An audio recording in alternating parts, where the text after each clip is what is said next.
apa-apa yang disampaikan dari bawahnya, misalnya dari tingkat daerah di bawah tingkat nasional, sudah disampaikan oleh Pak Ilsan dengan lengkap. Bahwa teman-teman ada yang ingin menyampaikan tambahan saran atau pertanyaan pada Pak Ilsan, silahkan.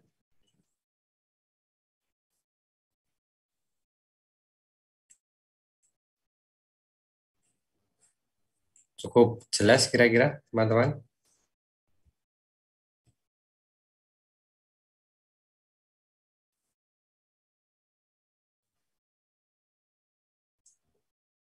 Ada yang ingin disampaikan?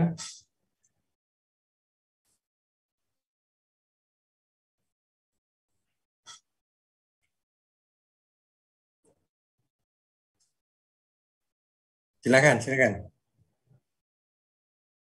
Ini.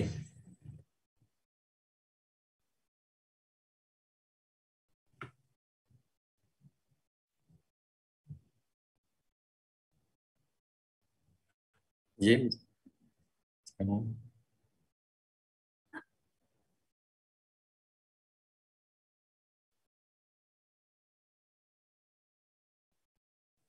Kalau, makasih Pak. Kalau kebijakan di tingkat nasional tentu pasti yang membuat nanti adalah perencanaannya oleh pemerintah, inisiasinya oleh pemerintah pusat, tentu kemudian akan mendapat persetujuan dari legislatif, kemudian misalnya itu disahkan dalam bentuk undang-undang atau peraturan turunannya, kemudian itu menjadi peraturan, bisa peraturan di tingkat pusat, misalnya dari peraturan presiden, kemudian dari kementerian, tingkat kementerian, bisa perpres dan sebagainya, bisa apa semakin ke bawah juga ada SK Dirjen dan sebagainya. Jadi gambarannya seperti itu. Kalau di tingkat paling atas ya nanti presiden bisa membuat dengan lembaga-lembaga pertimbangannya juga bisa membuat kebijakan tentang pertanian. Tentu nanti kebijakan itu harus mendapat persetujuan dari lembaga legislatif yang ada di tingkat pusat. Kemudian nanti di tingkat daerah pun juga demikian. Itu kebijakan di tingkat nasional. Namun demikian, kebijakan di tingkat nasional itu tentu juga harus melalui mengadop atau menyerap aspirasi dari tingkat bawah. Kita lihat bahwa tidak hanya di kebijakan dalam bidang pertanian atau sektor pertanian, di sektor-sektor lain pun itu biasanya dimulai dari musyawarah pembangunan di masing-masing wilayah.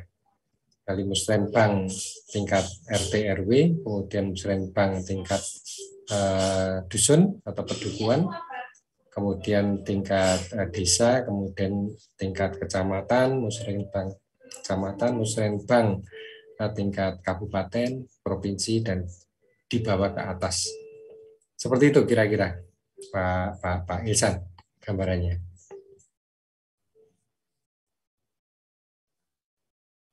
Oke.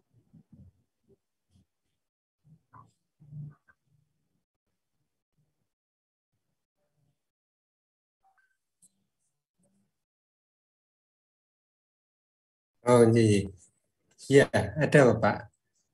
Tapi kalau pertanian saya kira semua bisa melakukan selama ini. Kalau pertanian itu terbuka, artinya dari pusat sampai ke daerah pertanian bisa dilakukan. Tapi lain misalnya dengan kebijakan kehutanan itu tidak bisa, di beberapa tempat itu, di beberapa maksudnya di beberapa tingkatan itu tidak bisa. Misalnya di lingkungan dan kehutanan itu biasanya ada tingkat provinsi, kabupaten tidak memiliki. Kemudian sumber daya mineral dan sumber daya itu juga di tingkat provinsi, kabupaten tidak memiliki. Dan tetapi kalau pertanian di tingkat paling bawah pun bisa dilakukan itu, Pak. Mungkin ya Pak, kalau pertanian itu juga mengakomodir ini ya karakteristik eh, geografis ataupun Wilayah. lingkungan ya Pak. Misalnya kayak Yes. daerah sentra-sentra sayur di mana itu di Sumatera itu di mana itu ya Tapanuli, terus di Batu, di Bogor itu kan di Dieng, itu gitu ya Ya, kali Pak ya. betul Pak. Kalau pertanian relatif lebih luas dari tingkat paling bawah pun ya dia bisa melakukan perencanaan untuk dibawa ke tingkat yang lebih atas. Soalnya kan kita baca juga di lapangan tuh kan muncul sentra-sentra komoditi kan Pak ya. Kalau misalnya bawang itu di daerah mana itu di Jawa Tengah itu kan banyak itu bawang, terus tembakau di daerah mana, jeruk di daerah mana gitu. Betul Bapak. Karena mungkin karena pangan ini apa ya sebagai kebutuhan dasar, jadi memang harus mengadop dari tingkat paling bawah. Kecuali yang industri kali Pak ya, yang tanaman industri kayak kelapa sawit itu mungkin regulasinya lebih ini kali Pak ya, lebih tertata ya mungkin ya. Contohnya kan kita kelapa sawit itu nggak bisa asal buka Pak. Harus Betul Bapak. prosedurnya ada NPP segala macam, sekarang harus aspek sustainability-nya dipenuhin kayak gitu kan. Benar Pak, kalau pertanian tanaman pangan relatif lebih terbuka tingkat bawah. Mungkin kalau perkebunan ya Pak ya, perkebunan dan kehutanan itu mungkin pada taraf-taraf tertentu itu diatur oleh tingkat yang lebih tinggi. Mungkin minimal diatur oleh kabupaten lah. Iya. Pak ya. Oh Pak, ada yang diskusi ini menarik, diskusi menarik.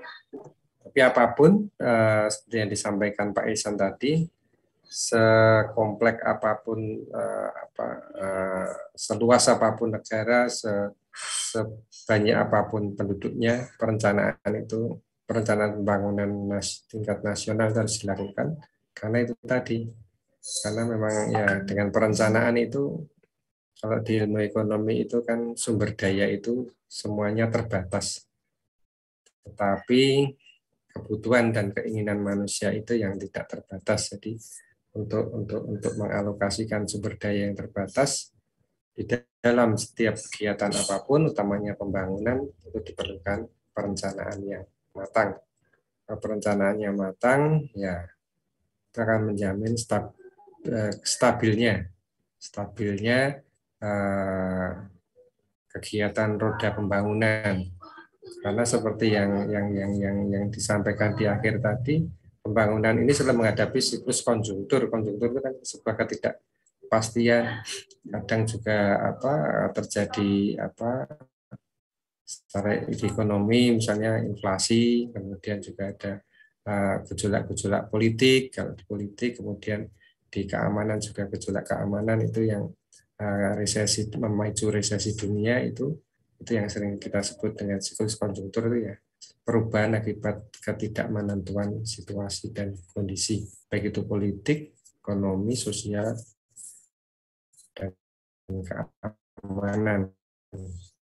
Dan biasanya itu akan mempengaruhi kalau direncanakan, apalagi kalau tidak direncanakan ya tambah kacau balau kegiatan pembangunan yang kita lakukan itu.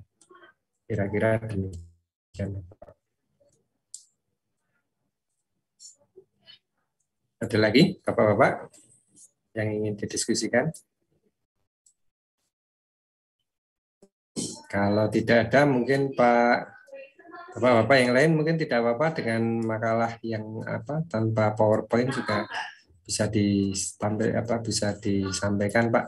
Kita diskusikan bersama. Tidak harus dengan PowerPoint, nggak apa-apa Pak. Terima kasih Pak Ihsan.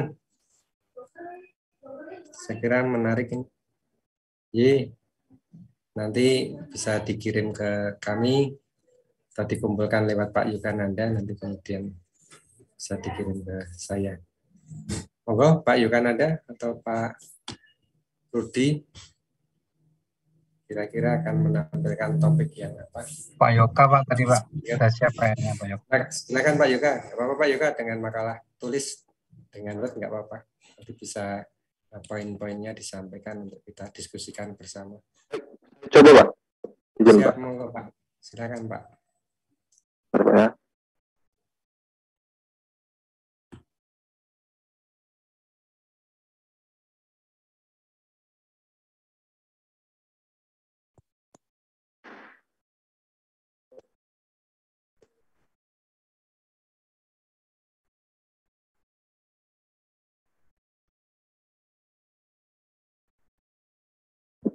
Sudah kelihatan Pak?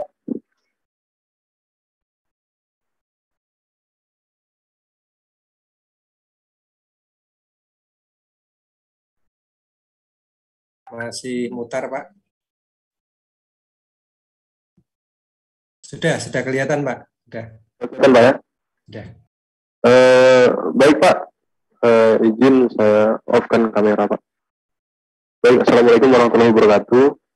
Izin saya menyampaikan tugas paper saya dari mata kuliah pembangunan perkebunan. Judulnya pemasaran produk pertanian berbasis agribisnis di daerah Riau. Jadi dari mulai pendahuluan dulu, yang pertama pengembangan sektor pertanian di daerah Riau ini sudah cukup menggembirakan. Namun tingkat pendapatan masyarakat dari usaha pertanian belum meningkat seperti yang diharapkan. Nah, dari sini apa yang kita baca dan kita cari bahwa sistem pemasaran pertanian itu merupakan salah satu kesatuan urutan lembaga-lembaga pemasaran yang tugasnya melakukan fungsi-fungsi pemasaran untuk memperlancar aliran produk pertanian dari produsen sampai dengan ke konsumen. Begitu sebaliknya. Jadi di Riau ini dia sudah sektor pertanian itu sudah berkembang, namun pendapatannya masih belum meningkat. Ini lebih dikarenakan sistem pemasarannya yang masih belum baik di sana. Jadi tujuannya paper ini untuk mengidentifikasi kendala dan juga dari pemasaran produk pertanian. Sedangkan hasilnya diharapkan dapat merumuskan strategi pemasaran produk pertanian yang berbasis agribisnis. Metodenya sebenarnya saya mencari mengumpulkan data aja Pak, sama bahan dari internet. Terus dari hasilnya, jadi dari hasil bacaan yang kami cari, kendala dalam pengembangan pertanian di daerah itu yang pertama masih lemahnya struktur permodalan dan akses terhadap sumber permodalan di sana. Terus ketersediaan lahan dan masalah kesuburan tanah. Yang ketiga pengadaan dan penyaluran sarana produksi. Yang keempat, itu terbatasnya kemampuan dalam penguasaan teknologi. Yang kelima, ini masih lemahnya organisasi dan manajemen usaha tani di sana. Yang keenam, kurangnya kuantitas dan kualitas sumber daya manusia untuk sektor agribisnis. Terus untuk selanjutnya, kendala dalam pemasaran produk pertanian di sana itu yang pertama, kesinambungan produksi, Pak. Jadi produksinya itu masih kotak berdasarkan bisa di musim tanamnya, jadi masih belum berkesinambungan. Yang kedua, kurang memadainya pasar. Jadi pasar di sana itu masih agak susah untuk melakukan penjualan. Yang ketiga, panjangnya saluran pemasaran. Ini masih ada semacam toke lagi, sehingga panjang ujung-ujung petani masih rendah dalam mendapatkan pendapatan yang sesuai. Terus petani di sana juga rendah dalam kemampuan tawar-menawar, sehingga masih dikendalikan oleh penampung. Terus harga itu masih sangat berfluktuasi. Misalnya contoh sayuran, harga pagi, harga siang, dan harga sore itu sangat jauh berbeda. Apalagi kalau misalnya di musim yang sangat, misalnya musim tanam, musim panen itu berbeda harganya. Terus kurangnya ketersediaan informasi pasar. Jadi ya itu karena masih dikendalikan oleh perkula atau toke, jadi informasi itu terbatas di penampung saja. Terus kurang jelasnya jaringan pemasaran, sehingga mereka itu susah untuk melakukan pemasaran. Terus kualitas produksi di sana juga karena tanaman masyarakat biasa masih sangat rendah. Terus dari segi kualitas sumber daya manusia juga masih rendah. Terus untuk rekomendasi yang kami gunakan di sana yang kami coba buat rekomendasi, yaitu untuk meningkatkan kesejahteraan masyarakat perlu dibangun mitra usaha berbasis agribisnis.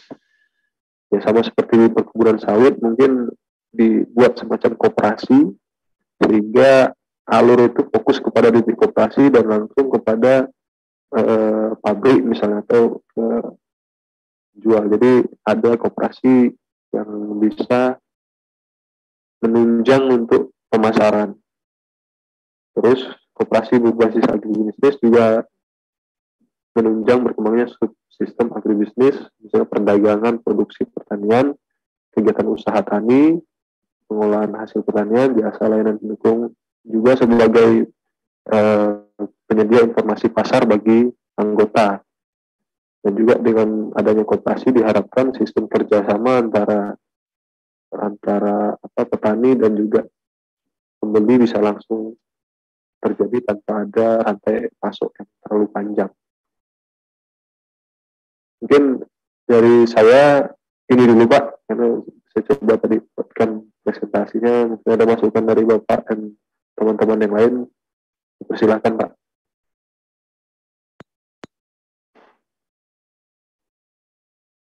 Terima kasih Pak Yogananda. Saya kira ini juga salah satu syarat pokok pembangunan yang utama itu adalah adanya pasar. Pak Yogananda sudah menyampaikan kondisi pasar itu ada supply, ada demand. Supply-nya dalam ini untuk produk pertanian itu ada di petani-petani. Penawarannya ini di masyarakat. Pak Yogananda banyak menyoroti tentang kondisi supplier atau sisi pengadanya, yaitu petani-petani dan kelompoknya yang memiliki banyak kelemahan. Silakan Bapak-Bapak, ada yang ingin disampaikan? Banyak sekali permasalahan di pemasaran. Panjangnya rantai tata niaga, kemudian posisi tawar atau bargaining position yang lemah dari petani, kemudian juga ada tadi tergantung dengan musim dan lingkungan dan sebagainya. Mari Bapak, silakan. Pak. Iya, moga Pak. Jadi gini Pak, permasalahan komoditi seperti ini kan memang jama ya Pak, terjadi di pasaran kita, terutama pasaran tradisional. Di saat harga tinggi dikendalikan tengkulak, akhirnya rendah. Jadi mungkin yang bisa kita lakukan itu ya kita bikin ini pengolahan pasca panen. Ya, artinya misalnya kalau komoditi sayuran ya kita nggak mesti bikin sayur gitu, mungkin diolah gitu kan, jadi olahan atau diawetkan gitu. Jadi pola-pola seperti itu bisa dipakai untuk mengatasi pada saat oversupply. Kemudian memang petani kita ini kadang-kadang ikut-ikutan. Jadi kalau sekarang kebetulan daerah saya juga daerah sayur Pak. Jadi kalau misalnya musim gubes gitu, gubes semua. Giliran nanti dilihat di pasaran banyak, bingung. Akhirnya dibuat pakan sapi aja. Jadi memang harus kemampuan petani membaca pasar lah. Memang kalau dalam tata niaga tradisional ini kalau menurut saya yang diuntungkan tengkulaknya Pak, karena tengkulak mau harga bagus, harga rendah pasti dia dapat untung. Nah, yang petani yang ini. Jadi petaninya harus mungkin kalau di tataran desa mungkin dibuat kelompok tani atau apa sehingga disatukan untuk membuat bentuk olahan atau dipasarkan keluar daerah kayak gitu-gitu. Makasih Pak Yoga ini memang fakta ini sering terjadi memang terutama lokal ya Pak Yoga ya. Betul. Ini namanya terlebih tanaman pangan ya Pak ya. Ya. Dan hortikultura itu biasanya sangat-sangat tergantung dengan pengepul. Dan itu bisa ditambahkan sebagai bahan rekomendasi Pak Yogananda. Masukan dari Pak Rudi tadi menarik. Ya selain berkelompok juga harus melakukan inovasi-inovasi untuk tidak hanya menjual dalam bentuk produk-produk mentah, tetapi bisa dibuat Olahan. menjadi bahan olahan, bahan intermediate, super-super menjadi Ya, bahan bahan jadi yang awetan. siap. Oke. Terus ada teknologi pengawetan lah, misalnya kayak kubis tuh Pak, kalau mau dipasarkan ke Kalimantan tuh, kalau dari Malang Oke. itu harus dikapur dulu Pak, dibungkus Oh, kapur tuh. Jadi ya, sampai ke Kalimantan pun dia seminggu di kapal nggak apa-apa. nyaman. Oh, iya. Ya, jadi teknik Teknologi pengawetan Pak pengawetan ya, harus ini di harus kapur, ya, diberi garam, diberi gula, itu salah satu pengawetan. Terima kasih Pak Rudi, saya kira menarik ini. Setuju Ya. sekali saya dengan apa yang disampaikan Pak Rudi, Pak. Memang sangat setuju dengan yang disampaikan Pak Rudi, Pak. Jadi memang petani itu banyak lemah itu kan di pemasaran. Nah, sesuai dengan tema saya katakan, tema di saya itu sebenarnya adanya pemasaran di lingkungan pertanian itu sendiri. Jadi pemasaran itu juga berkaitan dengan pengolahan hasil pertaniannya, terus berkaitan juga dengan kegiatan usaha tani, kegiatan pengawetan. Ya, jadi memang mungkin dengan dibentuknya suatu koperasi itu bisa menghandle itu semua, Pak. Di koperasi yang berbasis agribisnis lah. Jadi koperasi itu dipinterkan dulu, jadi supaya dia bisa mengembangkan komoditi yang ada dipegangnya, misalnya seperti Pak Rudi tadi sampaikan, kubis kalau mau pemasaran harus dikasih kapur dulu. Betul itu Pak. Kalau kita mau jual ke daerah lain memang harus lakukan khusus. Dan juga ya seperti misalnya kalau di tempat lain ada komoditi namanya ubi misalnya, sampai kalau di Lampung itu dibuat pisang coklat, sampai disebar kemana-mana. Kalau pisang, ubi kan banyak itu tapi itu semua kan memang harus ada lembaga atau yang membuat petani itu percaya bahwa ada tempat mereka untuk menjual hasil daripada perkebunan atau pertanian yang mereka kerjakan di lapangan. Itu salah satunya menurut saya koperasi penting lah itu Pak. Demikian Pak. Harapannya. Terima kasih Pak. Baik. Pak Yogananda dan Pak Rudi, ada memang ya benar kondisi sifat-sifat atau karakteristik produk pertanian itu ya musiman, gampang rusak, jumlahnya banyak. Beda musiman artinya tidak kontinu, kemudian jumlahnya besar dan itu terjadi pada musim-musim tertentu, dan kemudian juga mudah rusak. Artinya kalau itu tidak dikelola dengan baik, maka akan semakin banyak kerugian yang diderita oleh pelaku-pelaku usaha tani. Silakan teman-teman, ada lagi? Kita diskusi 5 dulu, besok minggu depan 5 lagi. Oke. Pas nanti 10 selesai. Monggo yang akan menyampaikan makalahnya. Terima kasih Pak Yogananda.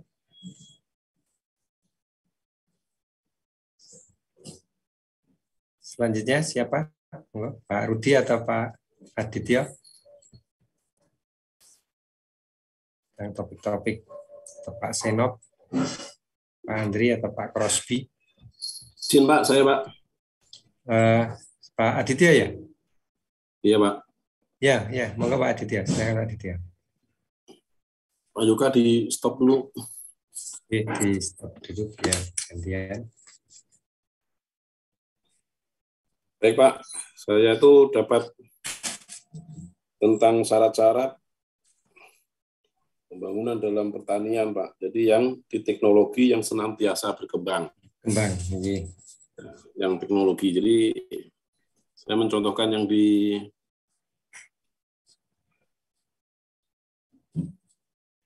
perkebunan lah Pak. Masuk ya Pak? Sudah kelihatan Pak. Itu syarat-syarat, yaitu tentang teknologi yang senantiasa berkembang. Jadi saya mengambil di pemupukan, Pak. Sebenarnya bukan di sawit saja. Ini pun berlaku juga, Pak. Kalau di Jogja itu di Gunung Kidul kan, Pak, yang tanahnya Kering. keras. Ya, Gitu, Pak. marginal. Jadi kalau sekarang ini kan rekomendasi pupuk, kemudian pupuk di aplikasi di lapangan itu kan ditabur. Kemudian ada juga yang teknologi sekarang itu pakai MDEC, Pak. Jadi pakai traktor langsung dipupukkan pakai mekanisasi lah, Pak. Nah, apakah ini sudah efektif dan efisien? Ternyata kan sekarang harus ada faktor lain yang harus media tanamnya itu harus kita perhatikan, Pak. Jadi medianya ternyata yang bermasalah, yang saya katakan tadi, yang di Gunung Kidul tadi, Pak, tanahnya keras. Nah, sehingga pupuk tidak menjadi efektif dan efisien karena media tanamnya bermasalah. Tanah keras itu, Pak, kalau kita ukur dengan alat penetrologer itu adalah alat untuk mengukur sifat fisik tanah, untuk mengetahui penetrasi tanah. Harusnya kan standarnya itu di bawah 2 lah, Pak, 1,8 megapascal ya, Pak, kan, MPa. Yang garis titik-titik merah itu ya. Ini kemarin itu ada studi kasus juga, Pak, di tempat kami itu tanahnya lateritik keras itu sampai 4, Pak. Jadi dicek itu sampai 4, Pak. Kita 4 lebih lah. Jadi kita itu cek hasilnya 4,4, 4,8, Pak, itu, Pak. Jadi pupuk itu pasti akan hilang dengan limpasan runoff. Akar akan berkembang di lapisan atasnya sehingga kemampuan akar kan sangat rendah. Aplikasi pupuknya jadi nggak efektif, Pak. Jadi ada solusi juga untuk perbaikannya, itu adalah yang tanah keras tadi, Pak. Tanah keras tadi kita bajak, Pak. Kalau di sawah itu kan ada yang bajak, jadi kita bajak, menggemburkan tanah, Pak. Jadi yang di pasar pikul itulah yang kita bajak. Jadi yang di gawangan mati itu yang kita buat apa namanya, buat jalan lagi. Ibaratnya ini adalah teknologi lah, jadi teknologi. Walaupun ini sebenarnya ya kuratif, harusnya kan preventif, Pak, dari awal pembukaan lahan kan begitu. Tapi kemudian kita subsoiling. Nah, yang kita baca itu dikasihlah jangkos, Pak, jangkos, kotoran hewan, kompos, Pak. Jadi ini, Pak, ini yang di gawangan mati kita buat jalur lagi. Terus yang ini yang gawangan hidup kita baca, kita kasih jangkos tadi, Pak. Ini alatnya, Pak. Jadi pakai doser kita 1,2 m lah 1 hektar, Pak. Terus kemudian ini untuk yang pasar pikulnya kita ratakan gawangan mati yang kita buat pasar pikulnya. Jadi ini kita proses pembajakannya. Kemudian ini dibajak, terus kita kasihlah yang di gawangan mati itu dengan jangkos sama kotoran. Kemarin ada kotoran kebu lah, Pak, kebu sama sapi. Nah, ini hasilnya, Pak. Jadi setelah itu kita baca, kita kasih jangkos, ada nampak dia, Pak, nampak apa namanya, soft grass. Jadi soft grass sama apa namanya, gulma lunak lah, Pak. Nah, kita hitung lagi sama planetologer tadi, hasilnya dia di bawah, Pak. Jadi udah di bawah dia, jadi di bawah 2 sekarang, Pak. Jadi dengan penambahan BO ini dan cost tadi 2 MPa-nya, Pak. Jadi lebih gembur, lebih subur, Pak. Jadi hasilnya gemburan tanah tersebut perakaran lebih mudah menembus tanah, kemudian dapat memperbaiki sifat fisik tanah secara nyata dan dicerminkan oleh nilai kekuatan geser tanah yang lebih rendah dibanding tanah yang tidak dilakukan subsoiling. Sifat fisik tanah yang membaik tersebut juga tercermin dari munculnya soft grass atau soft weed pada areal yang disubsoiling, di mana sebelumnya areal tersebut gundul, Pak. Tadinya kan yang di pasar pikul itu kan gundul. Nah, kita baca, jadi ada soft grass-nya, Pak. Mungkin itu, Pak. Jadi perkembangan teknologinya untuk pertanian, saya ambil contoh yang di kebun, itu bisa untuk yang pertanian yang lainnya, Pak, untuk memanipulasi tanah lah gitu, Pak. Makasih, Pak. Terima kasih, Pak Aditya. Jadi Pak Aditya menyampaikan tentang teknologi yang senantiasa berkembang atau berubah di konteks perkebunan kelapa sawit, terkhusus di perbaikan tanah. Monggo, silakan Bapak-Bapak, ada yang ingin menanggapi, memberi masukan tentang apa yang disampaikan Pak Adityo. Silakan Bapak. Izin Pak Silakan Pak. mengkritisi tentang apa yang disampaikan oleh Pak Adit tadi Pak. Ya. Sangat setuju sekali Pak, itu penggunaan semacam mekanisasi di areal sawit. Cuman ada juga bahasa-bahasa dari planters lama itu yang membahasakan bahwa hati-hati memasukkan alat di dalam blok, akarannya nanti bakal putus, bakal inilah, bakal juga. Menurut Bapak gimana Pak ya kita menanggapi yang seperti itu Pak? Karena kalau dari kita ini kan sangat setuju saja seperti Pak, karena mempermudah kita kerja, terus memperbaiki, kalau tadi memperbaiki struktur tanah juga, tapi kalau ada juga terkadang mekanisasi itu berpengaruh di semakin padat, kadang-kadang apa namanya ada juga terjadi pemutusan akar. Gimana kita sebagai pelayan ini menanggapi yang seperti itu Pak? Mungkin demikian Pak saya tanyakan. Oke, makasih Pak Yoga. Tadi kan saya sebutkan adalah kuratif, dia kan sudah terjadi sebenarnya kan begitu. Dan itu kan catatannya kan untuk areal yang memang tanah-tanah yang keras, bantap, yaitu areal-areal yang kita ukur di atas 2, bahkan sampai 4, Pak. Jadi memang tanah-tanah keras di sini. Dan historis produksinya pasti di situ yield gap-nya tinggi, Pak. Jadi ada sesuatu yang harus kita lakukan. Jadi catatannya dengan alat ini dilakukan pada areal yang lateritik, areal yang keras, areal yang bantah. Tapi kalau yang areal yang sudah mineral, kemudian nggak ada masalah, ya itu nggak kita pakai gitu Pak Yoga. Jadi catatannya dia adalah untuk areal tanah keras, tanah bantat, yang kekuatan tanahnya lebih dari 2 MPa tadi. Itu mungkin Pak Yoga, jadi bukan semuanya kita lakukan dengan alat gitu. Kemarin kenapa kita pakai alat yang besar situ? Ya secara keseluruhan tuh per hektar kita tuh 1.320.000 Pak, sampai aplikasi kemarin pakainya Jangkos.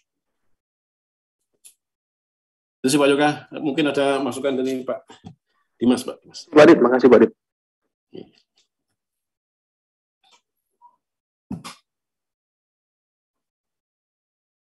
Masih mute itu Pak Dimas. Siap. Terima kasih Pak. Saya kira menarik ini yang disampaikan Pak Adityo, bahwa ternyata penggunaan teknologi itu juga bisa mengurangi kapasitas atau kemampuan dari sebuah sumber daya, sehingga akhirnya diperlukan support teknologi yang lebih baru. Seperti penggunaan pupuk tadi disampaikan oleh pupuk kimia, disampaikan oleh Pak Adityo, itu juga sebenarnya penggunaan teknologi baru di masa itu hingga masa sekarang. Tetapi ekses dari penggunaan pupuk kimia ternyata juga bisa mengurangi kemampuan atau kapasitas dari sumber daya, sehingga perlu adanya teknologi baru lagi, yaitu teknologi pembenah tanah tadi. Artinya di sini terlihat bahwa teknologi itu akan selalu berkembang. Kalau dulu diciptakan atau digunakannya, diaplikasikannya pupuk kimia, itu pasti karena teknologinya ada di saat itu, dan kemudian secara kelayaan dari sisi teknis, dari sisi budidaya, dari sisi finansial, dia layak terus digunakan itu. Tapi ternyata penggunaan yang terus-menerus dalam waktu jangka panjang, maka dia akan mengakibatkan kerusakan atau penurunan kapasitas dari sumber daya. Sehingga untuk menaikkan lagi atau meningkatkan lagi fungsi dari sumber daya itu, perlu sentuhan teknologi lagi, yaitu teknologi yang seperti untuk menetralkan kekerasan akibat pemupukan di waktu yang lama, dilakukanlah kegiatan pemunah-pemunah tadi. Ini sudah sangat menunjukkan bahwa teknologi itu senantiasa berkembang. Teknologi pupuk diciptakan, ada kekurangan di situ, ada akibat eksis dampak di situ ya. Kemudian ada teknologi baru untuk tetap berbagi. Bukan pupuknya yang salah, tapi ya memang kita harus menciptakan teknologi-teknologi terus untuk mengatasi keterbatasan dari sumber daya itu. Ada lagi menarik ini, monggo teman-teman ada yang ingin disampaikan pada Pak Aditya? Silakan.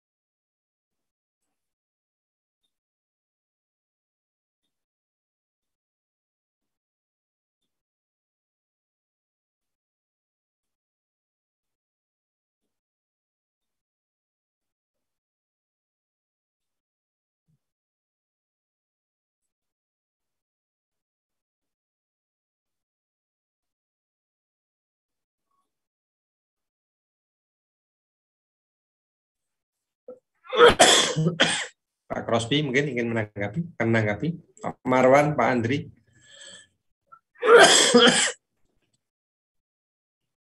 Pak Lamsunar, silakan.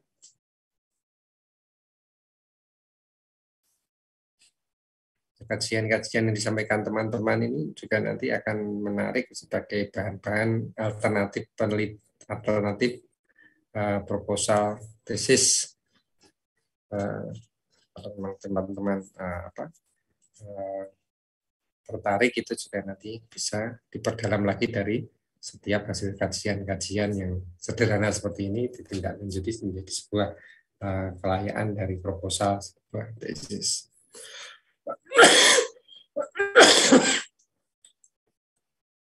Ada yang ingin menanggapi dari yang disampaikan Pak Aditya? Silakan teman-teman.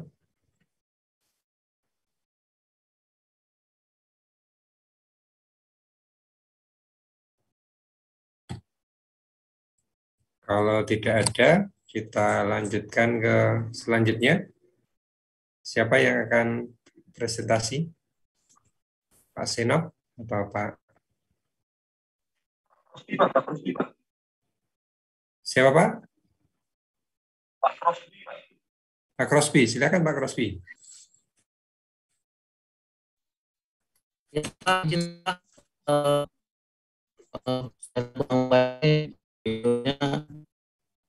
saya bukan ya Pak ya. Bagaimana Pak? Ya Pak, videonya bukan Pak saya Pak, saya kurang baik. Oh iya, nggak apa-apa Pak, silakan Pak. Oh Pak.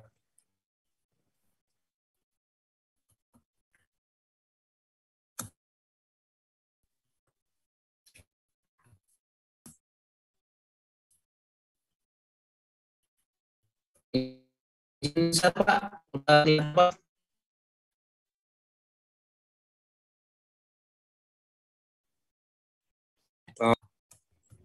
Atau mungkin kondisi dari internet Pak Crosby masih kurang baik, mungkin bisa diganti dulu dengan teman-teman yang lain. Silakan. Oh.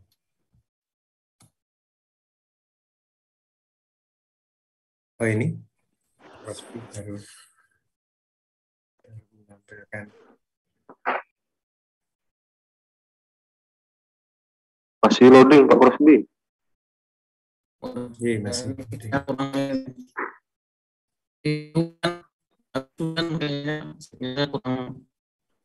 Ya sinyal Bapak juga putus-putus suaranya ini. Kayaknya Pak Senop ini harus ini Pak. Oh, Pak Crosby sementara diganti yang lain dulu. Pak Crosby, mohon izin.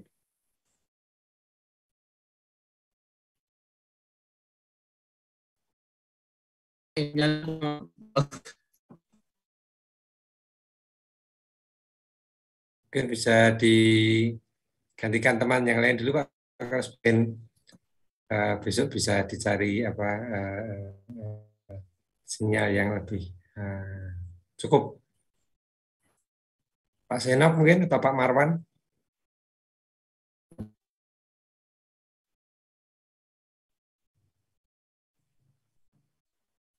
John, ayo John.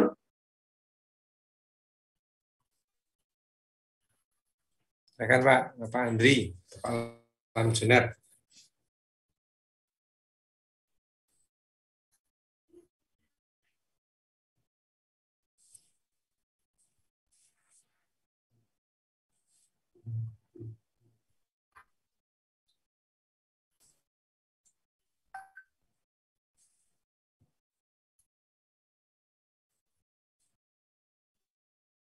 Silakan Bapak. Siapa yang akan menyampaikan? Pak Lamjunar mungkin? Bapak Marwan. Ayo John. Ayo John.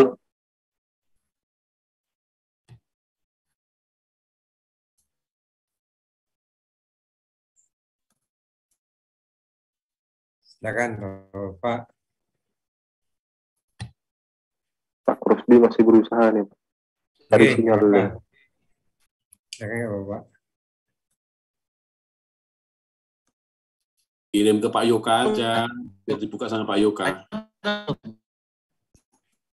Coba saya buka di sini coba. Tapi masih ini paper ini belum PowerPoint. Nggak apa-apa Pak, nggak apa-apa.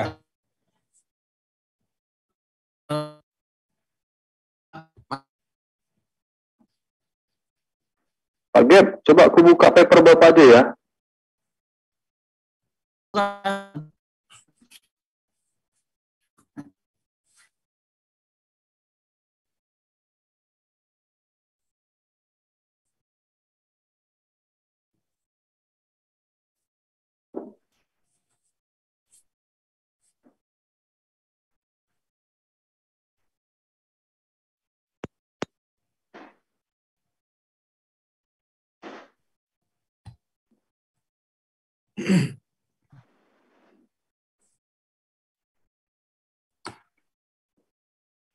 Nampak belum?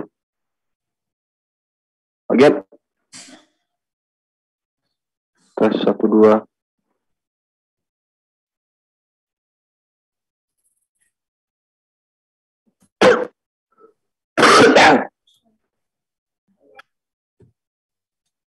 Ya Pak. Masih Kelihatan Pak Gap? udah Pak, ya Pak. Ya. Terima Sudah, kasih. Pak. Assalamualaikum warahmatullahi wabarakatuh. Waalaikumsalam warahmatullahi wabarakatuh, Pak. Selamat malam Bapak-bapak. Terima kasih Pak untuk kesempatannya. Izinkan saya Pak mempresentasikan tugas makalah pembangunan perkebunan Pak. Dengan judul saya ambil di sini, ini dia Pak, berdasarkan 5 syarat pokok pembangunan pertanian, saya dapat yang nomor 4 Pak, yaitu bagian perangsang produksi pertanian dan tantangan pembangunan pertanian dalam era globalisasi. Ini judulnya Pak yang saya ambil. Jadi saya yang syarat yang nomor 4 Pak. Kemudian Pak Yoka ke bawah.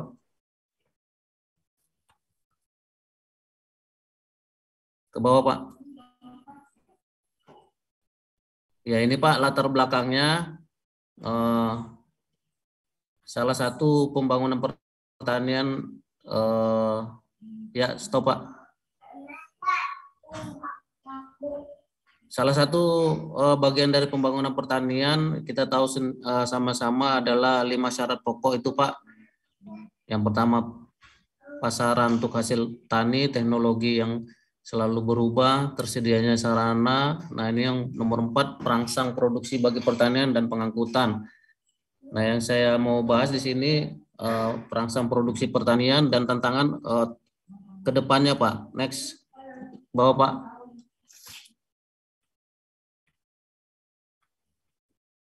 Ya, ini langsung ke permasalahan Pak. Ya.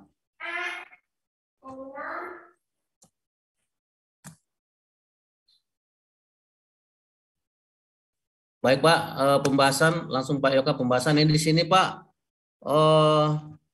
Pelaksanaan pembangunan pertanian tidak dapat terlepas dari tantangan.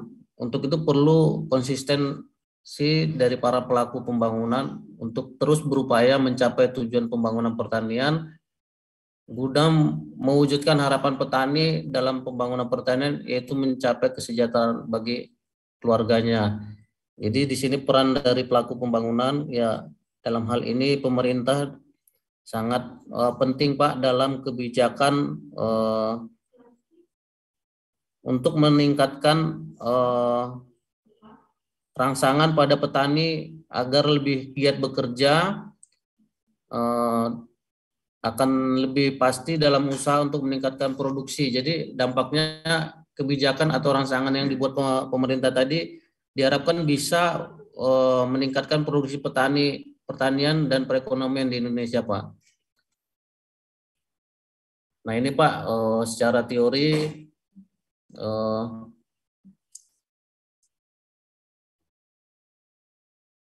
perangsang yang efektif dapat mendorong petani menaikkan produksinya, terutama yang bersifat ekonomi. Yang pertama adalah perbandingan harga yang menguntungkan. Jadi diharapkan kebijakan-kebijakan itu harganya harus dapat menguntungkan petani, yang kemudian bagi hasil yang wajar bagi petani, Pak.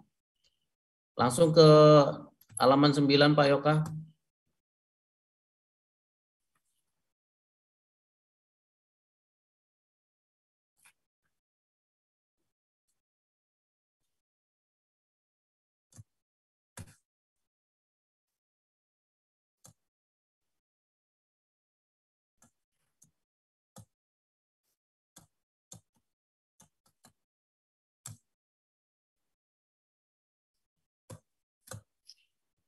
Ya Pak, ini halaman berapa Pak ya?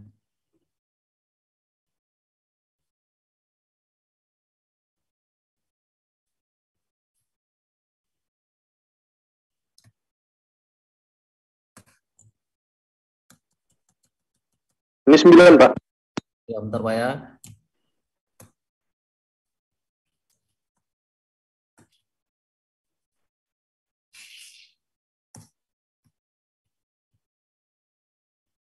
Baik Pak, jadi untuk mencapai tujuan atau perusahaan pertanian, ya harus memperhitungkan pengeluaran dan penerimaan. Ia harus menjual hasil pertaniannya di pasar dengan harga yang lebih tinggi daripada biaya produksi yang dihasilkan. Nah, selisih di antara pengeluaran dan penerimaan itulah dianggap pendapatan bersih. Jadi diharapkan harga yang dikeluarkan oleh pemerintah itu harus lebih tinggi dari biaya produksi yang dikeluarkan, Pak. Jadi perangsang yang efektif itu dapat mendorong petani jika perbandingan harga tadi menguntungkan, yang kedua bagi hasilnya wajar, yang ketiga tersedianya barang dan jasa yang ingin dibeli oleh petani untuk keluarganya. Nah, kombinasi ini dibutuhkan semua untuk merangsang ekonomi. Di samping itu juga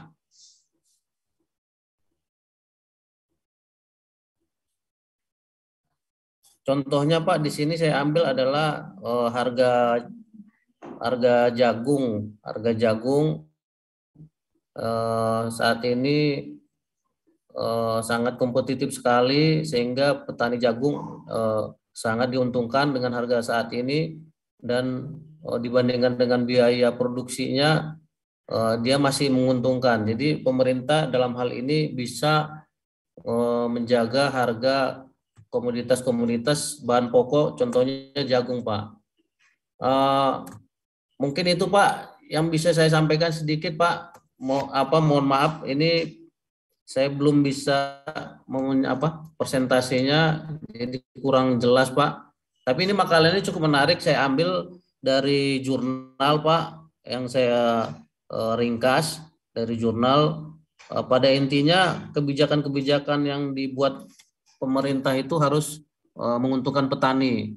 Nah, ini harapan dalam pembangunan pertanian, yaitu harga komoditas yang tinggi, biaya produksi usaha yang terjangkau merupakan peluang untuk meningkatkan kesejahteraan petani. Ancaman dan tantangan saat ini maupun yang akan datang bisa menjadi peluang, Pak. Nah, kemudian dengan kondisi saat ini juga kenaikan harga BBM, harga bahan-bahan ini juga menjadi tantangan tersendiri.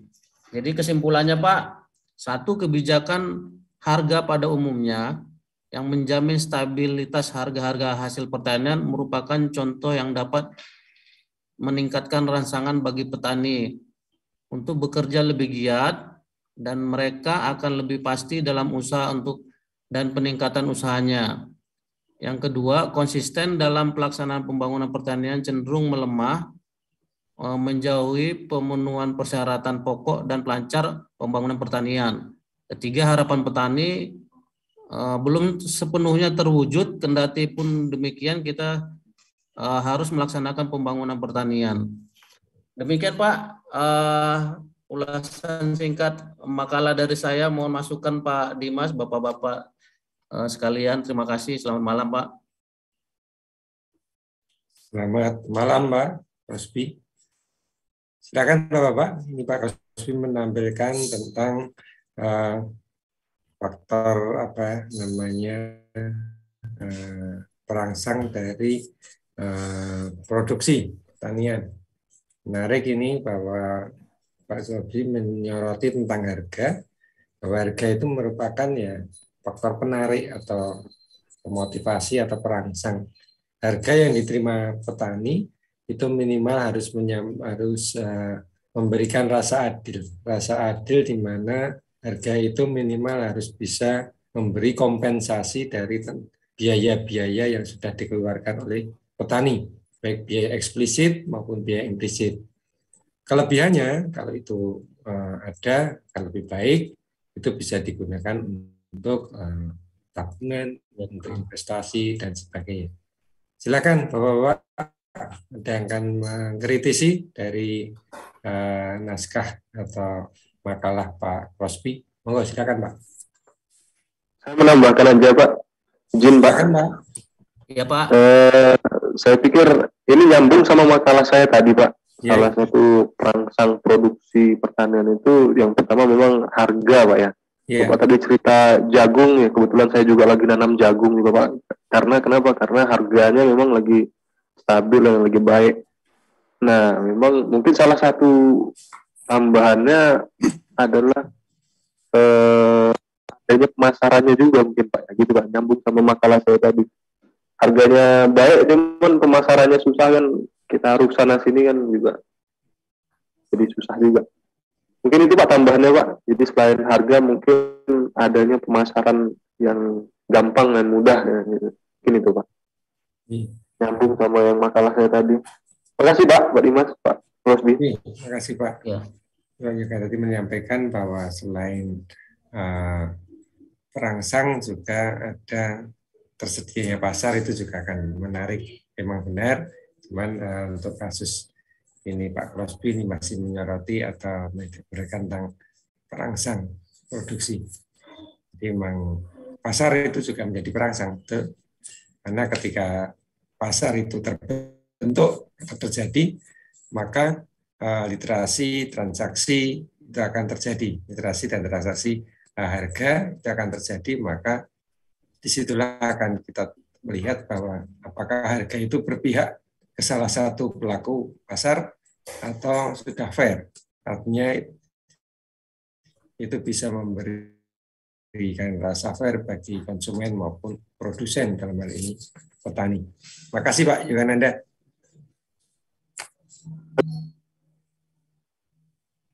Ada lagi yang akan mengkritisi dari Pak Rosbi? Silakan Pak, silakan. Moga Pak. Jadi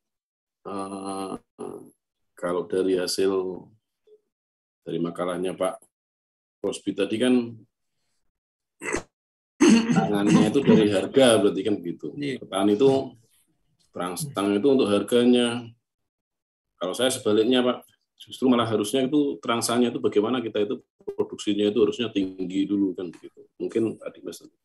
Karena berpikirnya gimana sih cara produksi saya bisa tinggi. Nanti kalau rangsangan dari harganya sedikit, bagaimana kita ini udah kecemplung, kita udah nanam, harganya sedikit jadi nggak semangat kita. Jadi kalau saya harusnya produksi lah, kita pandangannya harus produksi, petani itu harus produksi, bagaimana produktivitasnya itu harusnya tinggi dulu. Berpikirnya ke situ Pak Dimas. Mungkin kemudian kan pasar.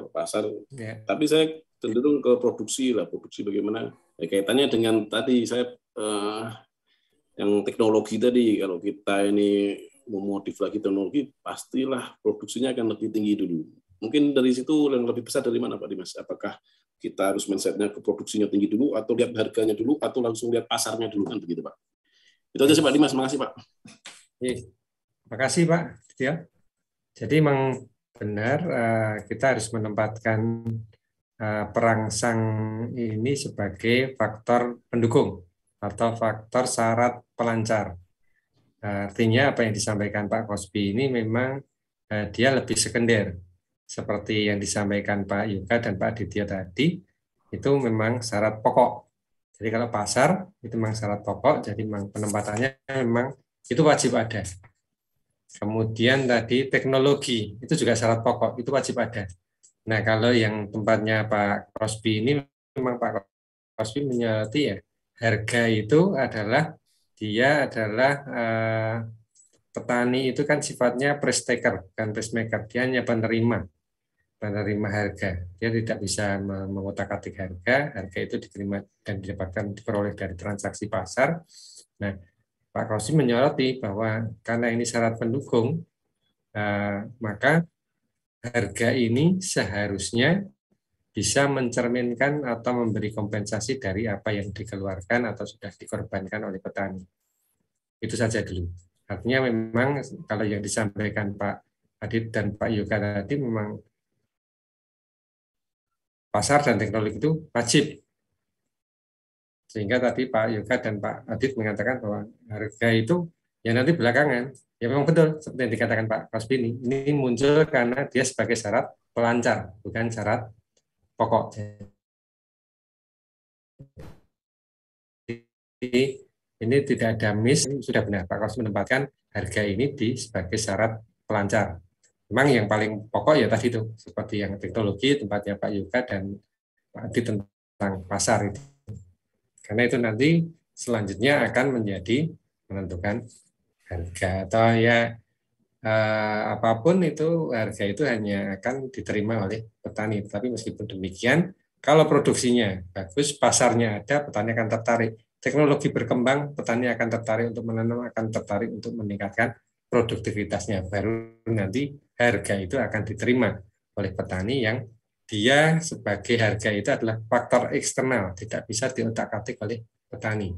Namun demikian, harga ini akan menjadi syarat pelancar kalau harga itu bisa mencerminkan fairness atau rasa keadilan dari petani. Kira-kira begitu Bapak-Bapak. Jadi sudah benar apa yang saya katakan Pak Yuka dan Pak Adit, dan yang disampaikan Pak Kosbi pun juga benar. Yang diletakkan Pak Kosbi adalah di syarat pelancar. Begitu Bapak-Bapak. Terima kasih Pak. Iya Pak. Benar.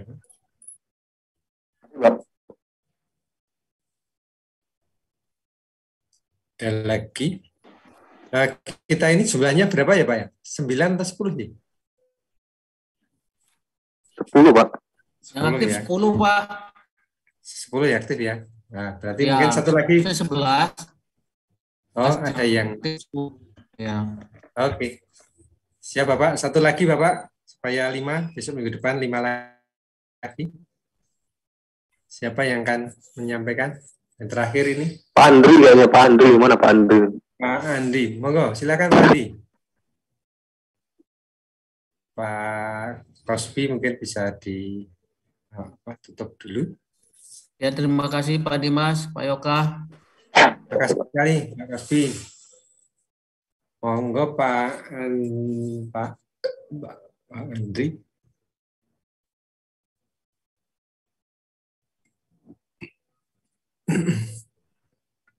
Ayo.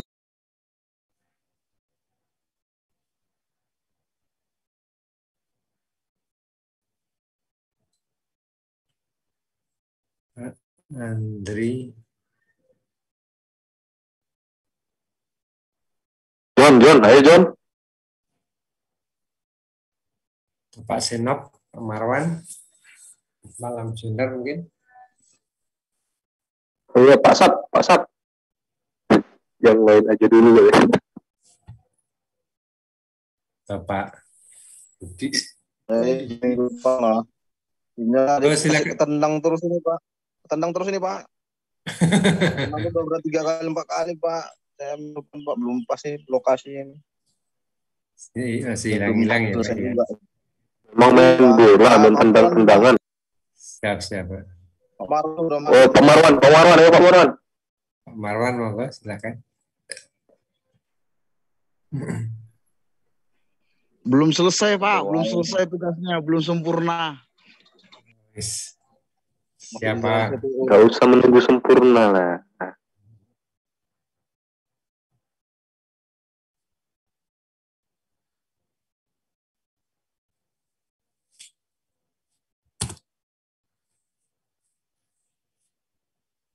Ini yang belum mungkin Pak Senop, Pak Marwan, Jonar,